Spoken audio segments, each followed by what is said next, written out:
and the issue is diabetes and kidney disease. And of course, Dr. Faulkner, let's give you an opportunity to talk about diabetes and perhaps give us what you might consider a checklist in terms of the impact and the effects that this disease has upon individuals. Well, once you're diagnosed with diabetes, then there are several things that you must keep up with. One is your cholesterol. You should get it checked every year. Another is your eye exam. You should get that checked every year as well. Then as it relates to your blood sugar, your hemoglobin A1C, you should get that checked every 6 months. If it's not controlled, every 3 months until it's controlled. So there's several things you need to check on. You also need to check on your kidneys, and that's the main reason why I'm here, because your kidneys should be checked on every year as well. And so the kidneys is very intimately associated with diabetes. Oh, yes. Oh, yes. Diabetes affects every organ in your body, your brain, your heart, your kidneys. It just affects just about every organ in your body. If you don't check your diabetes and it gets out of control, then you start to lose protein in your urine. And once you start to lose protein in your urine, after about a 10-year period, you could end up on the dialysis machine or kidney machine. And talk about the kidney machine or dialysis. What's the process in reference to that? Well, dialysis is a form of renal replacement therapy. Renal means kidney. So it's a form of therapy that we can use to substitute your kidney. Of course, it is not 100% like a human kidney, but it maintains your lifespan, and it gives you an opportunity to wait on a kidney transplant. Now, I understand that this is a very, very expensive proposition, these dialysis, and what I'm talking about that as a cost that might be associated with kidney disease. Oh yes, dialysis is very expensive. It can cost from $35,000 to $50,000 a year per patient.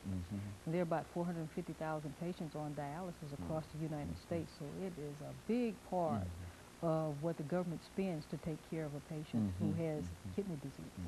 And anything that could be done in order to decrease the number of individuals who might be impacted by this disease will help not only individuals, but will help the national government and help the governments as well. Oh, yes. Oh, yes. Anything that can be done. First of all, if you have diabetic kidney disease, what you need to do is make sure your blood pressure is controlled. Make sure your blood sugar stays under control. Make sure your lipids or your cholesterol stays under control. Those things can help you decrease your progression of kidney disease and increase your lifespan as well. And so it's really an individual decision that can make all the difference in the world in terms of how they might be able to respond to the treatment. Is that it? Oh, yes. Treatment. Oh, yes. The better you respond to the treatment, the fewer doctor visits you have, the decrease in the cost of your care. It is amazing what can be done if the patient works along with the doctor to help treat the diabetes. Well, what have you found in terms of dealing with patients to be some of the real reasons that people don't do what they're supposed to do as patients? I know that, you see people every day and you've told them to do this or do that, et cetera, but yet still they're not doing what they're supposed to do. What are some of the reasons that they give to you in reference to that? Well, a lot of the medications are expensive, and a lot of patients don't have insurance. And so that impacts what the patient does. Sometimes the patients don't understand exactly what the doctor is telling them, and they need more educational information about their diabetes.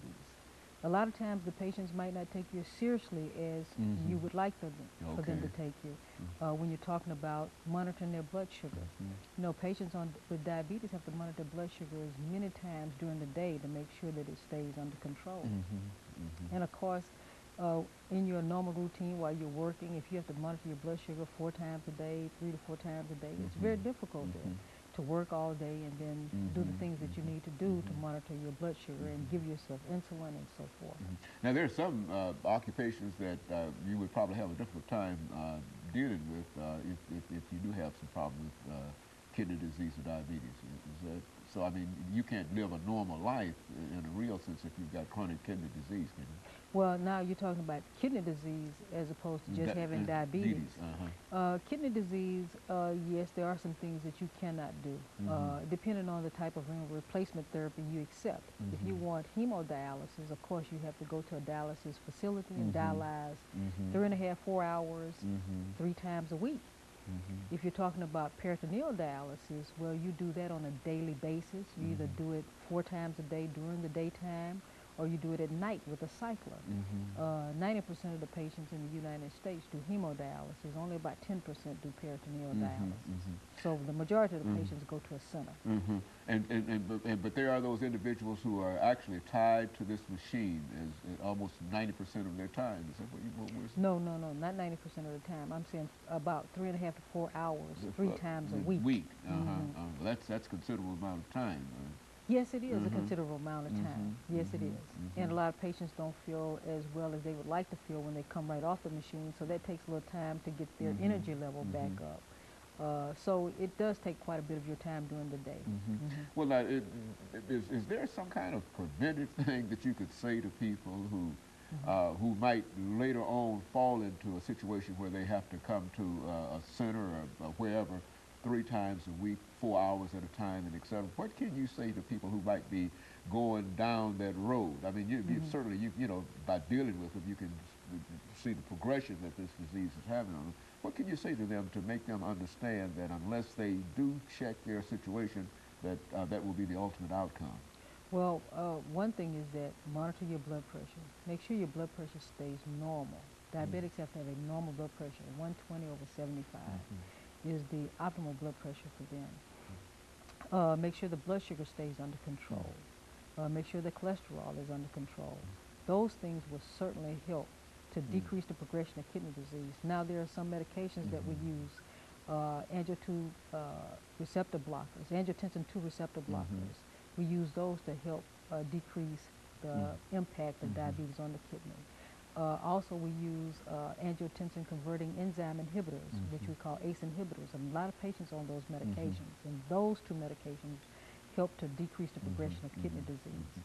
But now, of course, as we get ready for this second commercial break, Dr.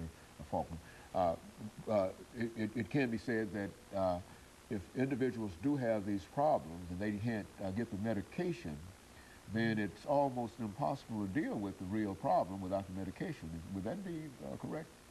Well, the medications are very cheap, so now you may be able to deal with it a little better than when they first came out. Very good. And of course, we'll be back with our audience following this very, very short commercial break.